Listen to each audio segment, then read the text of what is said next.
Hello guys! Hello! Aquarius, welcome dito sa aking channel, Kapalaran 888. Welcome! Alamin natin kung anong messages, vibration, gabay, energy para sa lahat ng Aquarius. Number 7, message. Are you waiting for a message? Are you waiting for an announcement?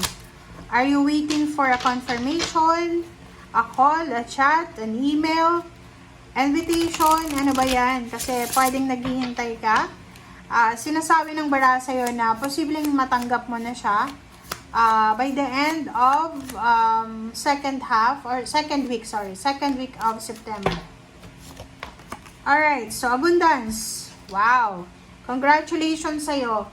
Ang daming possible na message na posibleng darating sa'yo. There's a message of abundance and prosperity. There's a message of forgiveness. There's a message from your angels, guardian angel Michael, Raphael. There's a message about the blessings na posibleng confirm niya. Visa, passport, government papers, documents, contract, or anything na pwedeng magdala sa'yo ng abundance. There's an invitation letter also, or invitation message from someone na posibleng magba-birthday, ikakasal, or kung ano man na isa-celebrate niya. Alright, so, wow, congratulations Aquarius.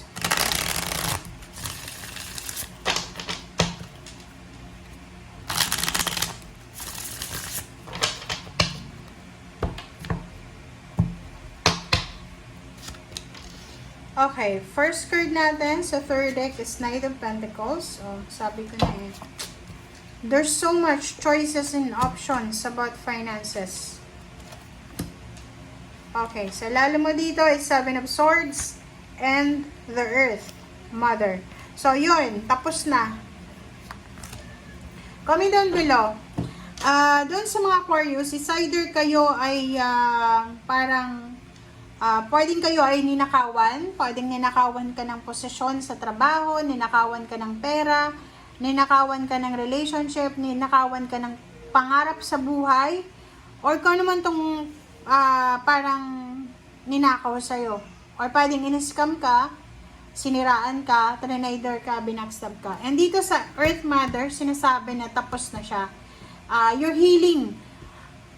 And possible na yun, may mga taong nanloko sa'yo financially and emotionally na posibleng babalik sa'yo para humingi ng tawad. So, pwedeng yan ang isa sa mga messages na matatanggap mo. There's a message also from the doctor. If, for example, gusto mong buntis or buntis ka na, yung baby, safe na safe. Pangalawa, malapit ka ng mga anak kung buntis ka.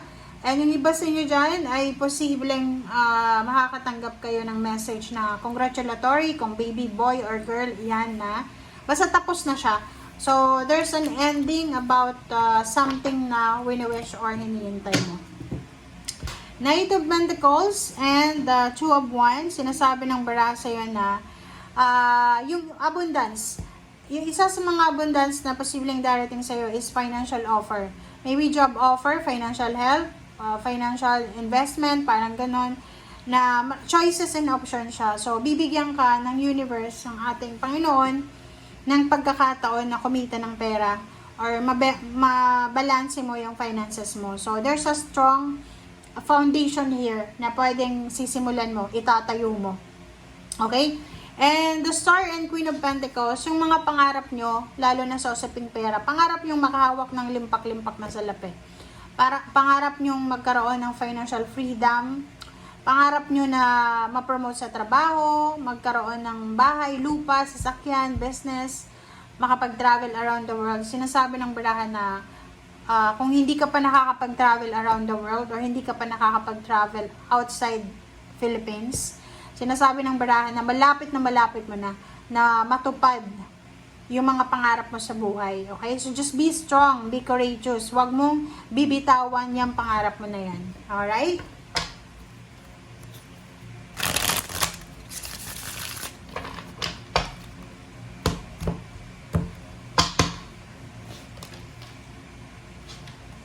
Page of Swords, Ace of Swords, and Seven of Cups, and Nature.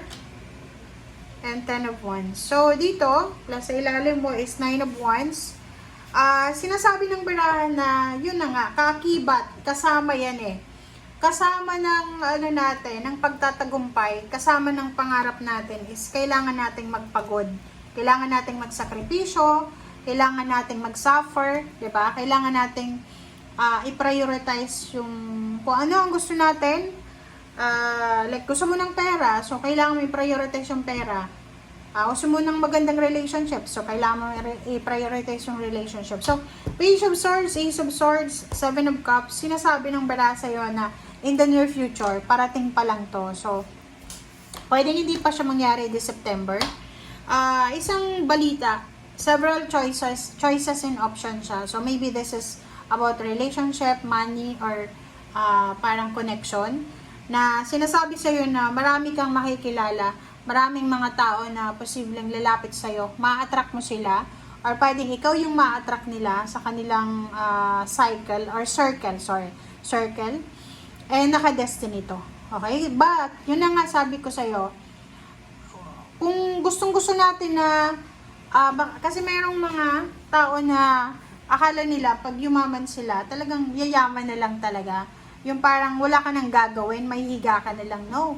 Dito sa barahang to, sinasabi na para sa pag-asenso ng buhay natin, mapa-emotional or mapa-financial, kailangan daw natin na magpagod.